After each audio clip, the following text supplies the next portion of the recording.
Edward Henry was a 25-year-old carpenter living in Pottsville, Pennsylvania, when he enlisted in Company D of the 96th Infantry on September 23, 1861.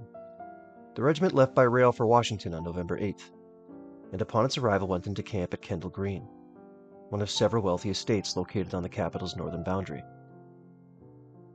He crossed the Potomac on November 25th, and went into winter quarters along the Loudon and Hampshire Railroad in late December. The 96 would remain there until March 10, 1862, when they advanced towards the now deserted Confederate positions at Manassas, Virginia. Manassas, Pequot County, Virginia, April 6, 1862. Dear Sister, we arrived at this place day before yesterday, a distance of 27 miles from Alexandria, and was disappointed in the appearance of the place. It is a level country for miles around, and fortifications one after the other for 6 or 7 miles around. Yesterday I spent in visiting the battleground in search of curiosities or relics. I found hundreds of graves, and in going through a strip of woods found the bones of men left unburied in every direction. The houses are all deserted, the inhabitants having left everything behind in their flight. The rebel soldiers were well quartered here, better than we were ourselves. We are now quartered in their huts. Some of them are comfortable, furnished with every comfort.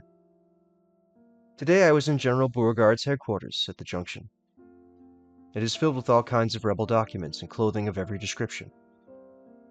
I captured a pair of snow-white blankets today from General Smith's residence, but they are too heavy to carry. I will have to leave them here.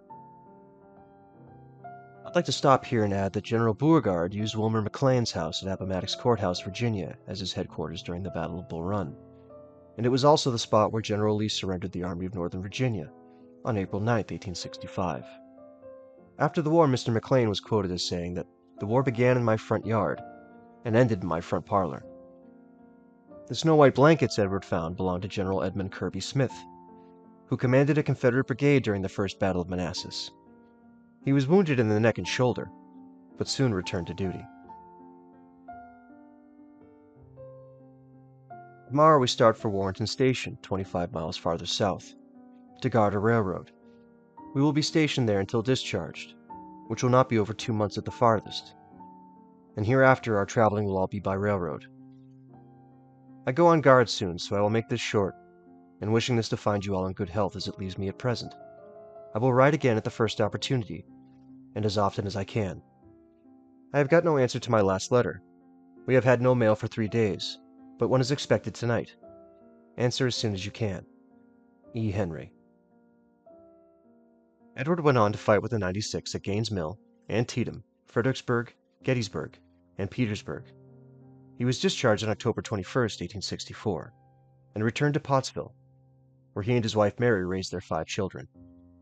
Edward passed away on March 11, 1899, at the age of 63, and he was laid to rest in Charles Baber Cemetery in Pottsville.